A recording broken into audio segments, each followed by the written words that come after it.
we will follow.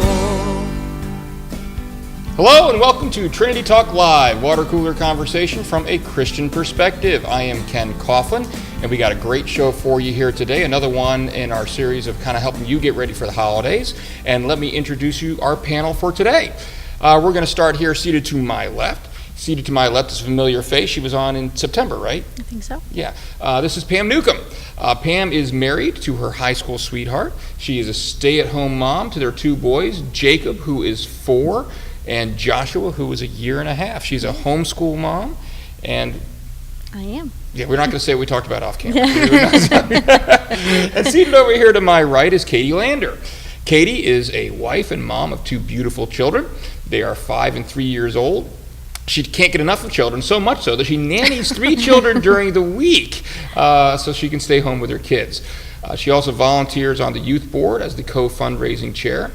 I loved how she puts it. She says in her spare time in the bio, but spare is in quotation marks. So in her spare time, she would theoretically enjoy reading and painting, but mostly right now she's just trying to enjoy this stage with her kids. Thank you very much for coming on the show, Katie. Of course. So we are going to get started today with our current events segment. Y'all ready? Yep. You ready? Diving in. All right.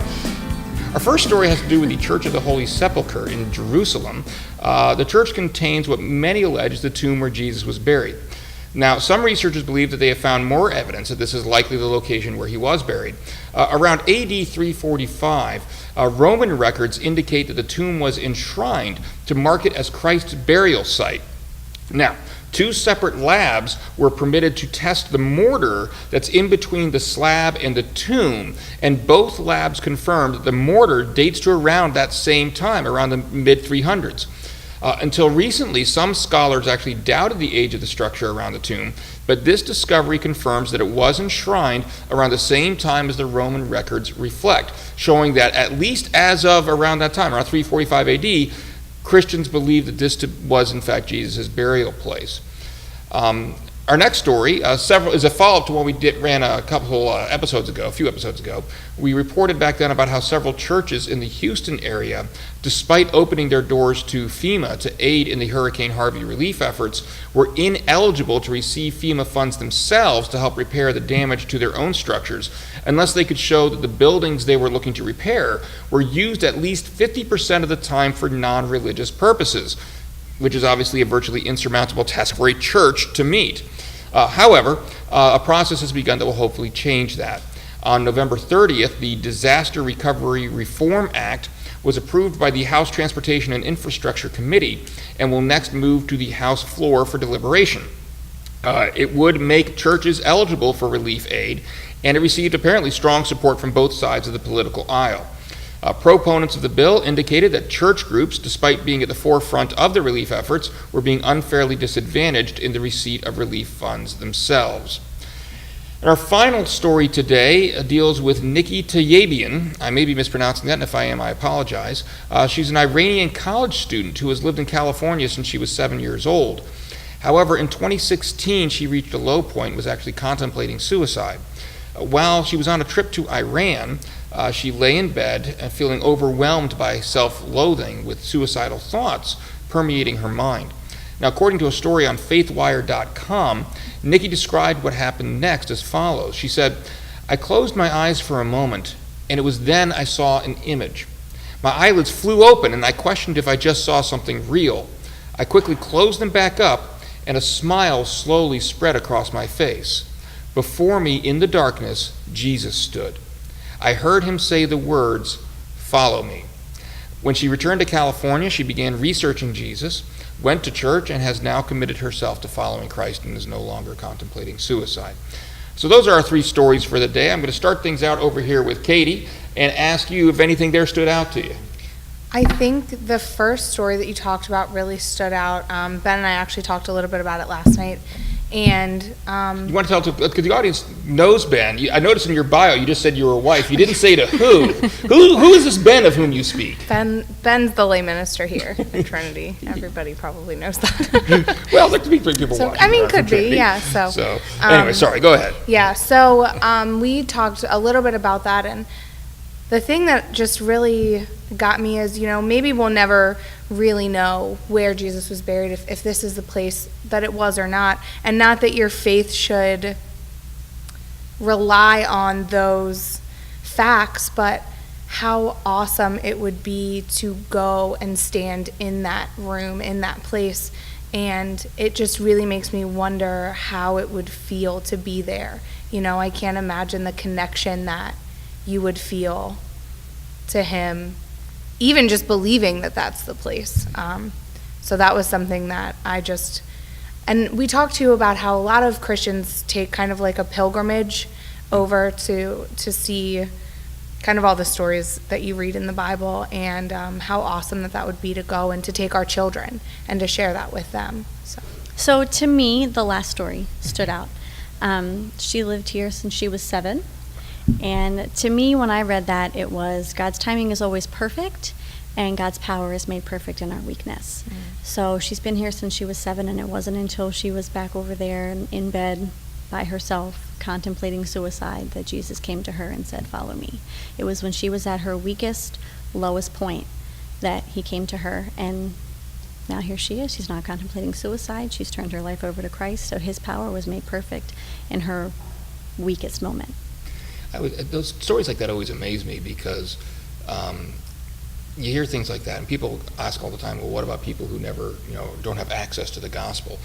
And I'm like, yeah, from our perspective, from a human perspective, I think it's our obligation to try to bring the gospel to everyone, like in El Hute, for example, where we go for the mission trips, which I know you just came back from recently. But I think we've got to be very careful not to impose the limitations that we have as, imperfect humans upon God. If God wants to reach someone, it doesn't matter where they are, That's right. and stories like that just bring that point home all the more, I think. Absolutely. So, all right, well, good, excellent. That's our current event segment.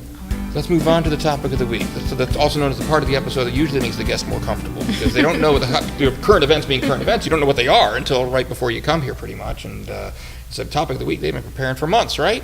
Yeah. All right, so our topic of the week this week is balancing charity with the craziness. And I'll kind of set things up here, and then I'm going to field things out to you guys for your thoughts. The idea is, obviously, we've been running episodes now since, I think, the beginning of November that have some kind of holiday theme to them. And one recurring theme that's come up in several episodes is how busy we all get this time of year.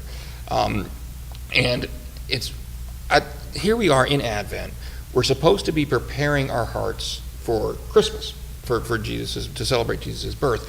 And one way that we can do that is through, giving, through charity, through helping other people. And yet, sometimes that's part of our life that can fall by the wayside when it comes to this time of year, and the business and other things kind of strangling us and taking over everything, so we don't have time to do that. So I want to talk a little bit about not just the importance of keeping that part of our Advent season in mind, but also what we can do about it. How can we go about actually incorporating that into this time of year and making sure we don't forget that? So let me start out here just by asking you what benefits. Pam, let me ask you, what benefits have you noticed to serving? How does serving others help you, and why is that something that people should be keeping in mind this time of year? I think it depends on how you're serving. I think this time of year, we focus a lot on things like the Salvation Army and Operation Christmas Child and doing those sort of things, but I think sometimes we lose sight of the everyday serving. As moms and wives, we do a lot of serving, and those little moments shouldn't be overlooked. So making dinner for my family or packing my husband's lunch or those little things, they bring joy to my heart to have my husband come home from work and say, everything is ready to go, and now we can spend time together as a family. And that opens the door to serving other people or enjoying that family time together. And it benefits me to know that he can go out and serve other people, whether he's at work or volunteering here at the church, because things at home are taken care of. So when he gets off of work, he can go do something else. So sometimes I lose sight in that stay-at-home mom role that I'm not able to go out and serve, but serving at home makes it so that my husband can go out and serve elsewhere. So that brings a lot of joy to my heart, that even though I'm not always out with other people, I'm still serving other people by making sure my husband can be there to do it. Yeah, one of the things I think in one of the articles that I was reading, getting ready for today, it talked about, one idea to do is do like a surprise service to your family members, something they might not expect, and I think that's important to remember that, because I think if you overemphasize serving other people and going out and you're doing it all the time, are you going to forget about your own family? So you're right. I think that's a very important thing to remember. Katie, why is service important to you? To us, it just really fills a different place. It brings joy. It brings purpose, I think. It's what we're here for. We're here to spread the word, and more importantly than the word, God's love. And you can't do that without serving other people. I know how I feel when someone blesses me with something. And so I always just try to remember that. And so, when you're able to go out and serve other people or serve at home, taking care of your children, your husband, or, maybe parents, that are in a spot where they need help, just really fills a different place in my heart for me. Now, you went to Guatemala recently. And you filmed something for us a little while ago, and it's up on the YouTube page, I think, under the What's Happening at Trinity tab. A little testimonial about what it meant for you. And I can't remember what you said, but it was brilliant. Well, thank you. I couldn't tell you what it is either. So I remember when I was editing it together, there was, I was kind of putting it together, and I had, one person talk, another person talk. And I think I actually put your excerpt in third, but there was something that you said that we say, this is the perfect way to end the little promo thing we were making, and it was something very similar, I think, to what you just did about that being. That's why we're here. Right. I know we're talking about the Christmas season a little bit, but I'm curious about how you felt coming back from Guatemala. I wish that we could have stayed. I wish someone could have packed my kids up and sent them to us, and we could have stayed. My parents are always going to be parents, and so they were apprehensive about the trip for Ben and I. And I remember saying to my mom, it's okay. You just have to trust God, because this is what you've raised us to do. We're going to do God's work. And, to see these kids and these families who don't have running water, we had just built the well for the other half of the village, and to give them bathrooms with toilets that flush, and to see the joy that the little things bring them is incredible. I have told every person, I'm like, if you can go, because it is so worth every penny, every minute spent to stop in your life, to take a break from the busyness that you have going on, and to go there in this environment that's so different is just incredible. And that's, in case people wonder, why on earth is he asking her about Guatemala on a show that's supposed to be about serving at Christmas time? Because I figured that was what her answer was going to be. Thank you for giving the answer I expected. Otherwise, the whole show would have gone off the rails. No, but so many times people, when you serve others, and I think it can apply to serving others any time of year. It doesn't necessarily have to be a mission trip. Come back from that service talking about how much their spiritual growth they experienced as a result of whatever the service was that they were doing. It can bring you closer to God. Absolutely. By serving other people. So let's talk a little bit then about what we can do. All right. So this time of year, we know we're busy. I know you've kind of touched on a few things already as far as serving to your family. What types of things could people do this time of year to help serve others in conjunction with the Christmas season, and even though they are kind of overwhelmed by other stuff? What do you think? For me, for my family, it's about the everyday, which is kind of something that you said, but in regards to other people. We try to really make it a point to stop and help people that need it right then and there. Something that Ben has said before, and he kind of says a lot, is to view interruptions as opportunities. You said that in the video too, I think. Yes, I'm on a roll. But see, you can tell that Ben says a lot. But when someone says, "Hey, do you have $5?" Something that's hard for me is, what are you really going to use this for? But it doesn't matter. You have to give it and trust that, God is going to plant that seed or use that opportunity to do his work. that it's not all about, we're not really doing the work, we're a vessel, and that, you know, in that moment, in that small gesture, that God's going to take care of that. Or if someone's hungry, you know, Ben and Levi were at the store the other day, and there was a gentleman on the side of the road. He was homeless and asked for money, and Ben said, I don't have any money, but I can grab you some food. And so they went and got him a meal, and took that to him and blessed him in that moment. And you know, and they're able to share God. And I think for us too, it's about teaching our children. And I know you guys are kind of right there with that as well. Like Levi asked later, you know, why doesn't he have a home? And it gives us a chance to tell him why we're able to serve and share God's love, and teach them that that's what they're supposed to do too. How do we model that for our children, Pam? Since you field that one over to you, I'll follow up on that. I think it's just what she said. God presents opportunities to you. He knows when you're with your children, and he'll put it right there for you. You don't really have to go far to look for it. It's always right there. There's always an opportunity to help someone. And I think that God always knows the situations that they're not only going to bless the person that you're helping, but they're going to bless you also. It was when I was pregnant with our second child that I went to the grocery store, like I do once a week, to get food for my family, and there was a mom standing outside with her young daughter about the same age as our oldest, and she had a sign that her husband had left and she was alone with her children. She had 2 of them. The other one was at home with her sister, and she didn't have any way to buy them food. I have a child at home and I have one on the way. That is pulling at my heartstrings. What if I couldn't provide food for my children? So I had no other choice but come with me. Put your sign down, bring your daughter, and come with me. I gave her a grocery cart and I said, fill it up. Fill it up, and when you're finished, I'll pay for it. And when we got to the counter, her little girl was so excited about all the things that were in the cart and the diapers for her little brother at home, and I get emotional just thinking about it. And she said to me she was excited because her birthday was coming up. This is a little girl who's excited to have food for her birthday. And I said, oh, no. You stay right here. I went down the aisle and I got her a Barbie and I got her a birthday cake. Like, he will put opportunities in front of you that will bless the people that you're helping, but they will bless you also. I went home with my cart full of groceries, so much more thankful than I do normally for food.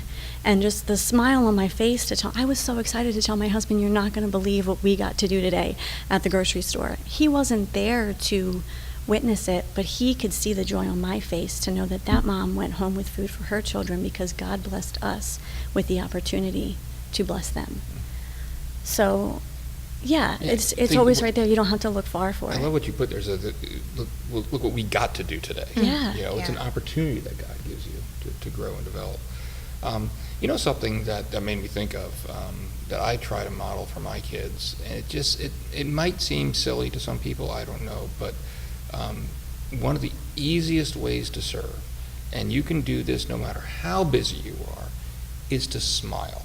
I mean, if I'm pulling through a drive-through, and I know enough. I've been blessed in my life in that I've never had to work fast food. Although I did work for a pizza delivery place once, so I have a little bit of an idea of what that kind of work environment is like, and it's very hectic and it's very stressful, and so I don't think it doesn't take that much effort on our part, when someone's handing you your food, to smile and to say thank you when I'm checking out at the grocery store, to smile at the person who's been sitting there probably on their feet for hours at a time, punching keys, it's got to be kind of monotonous. And that's just something that I think if more people were just friendlier, make an effort.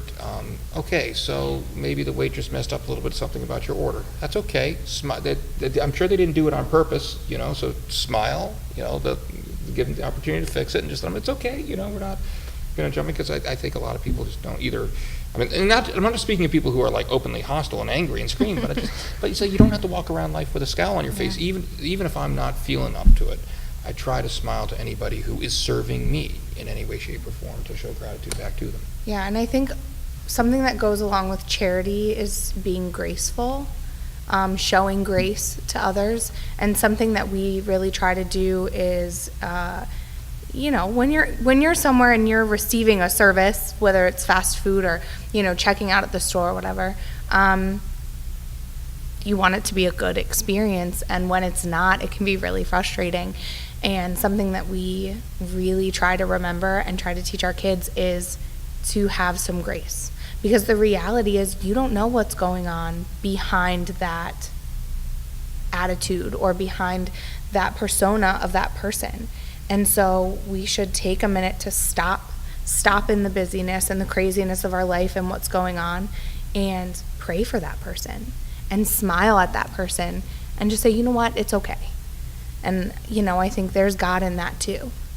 The other thing the grocery store makes me think of, and this is kind of near to my heart because we also filmed a promo here a month or two ago for our food closet here at Trinity, and I'm sure there's a lot of churches, even though people are watching from the other side of the world, there are food closets everywhere. And what I find, and what they were talking to us about, is this time of year, a lot of churches have special collections, if you want to call it that. You have your Christmas and your Thanksgiving food delivery, at least here is a Trinity, and I'm sure a lot of places, is that's something separate from the food closet itself. It's a special delivery, a special collection that just goes to that particular Thanksgiving Christmas food delivery ministry. But then what tends to happen sometimes is people, because they're thinking of bringing to that, they don't bring food for the regular food closet, and so now you've got a time of year when the food closet itself is being strained. A lot of people are coming to it, and they don't have the food they need to do it.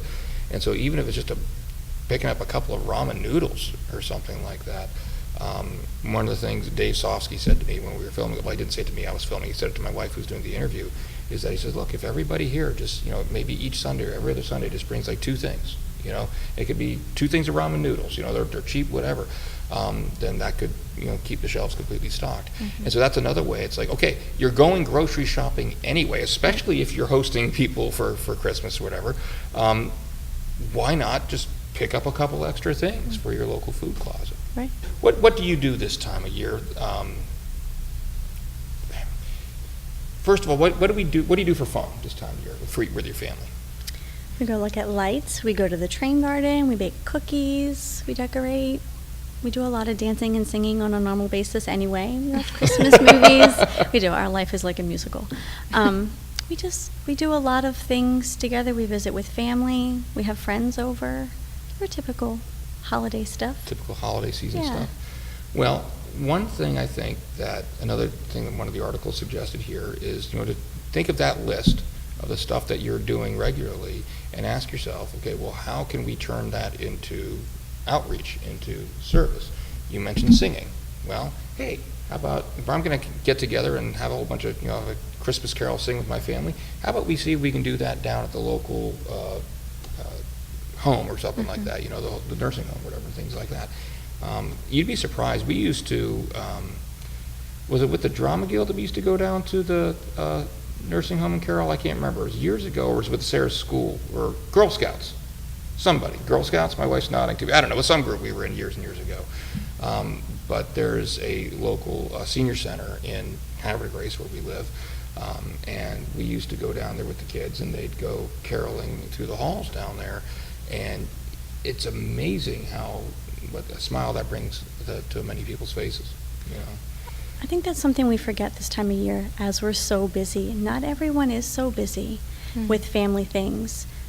Some people are alone on the holidays, and I think that's another way we can serve people. If you know someone that is lonely, take them with you. If you can, if you're going to a train garden with your family, ask them if they want to come, even if they turn the invite down, just to know there's an option sometimes. And everybody has neighbors. No matter how far you are from them, if you live in a big house, everybody has neighbors.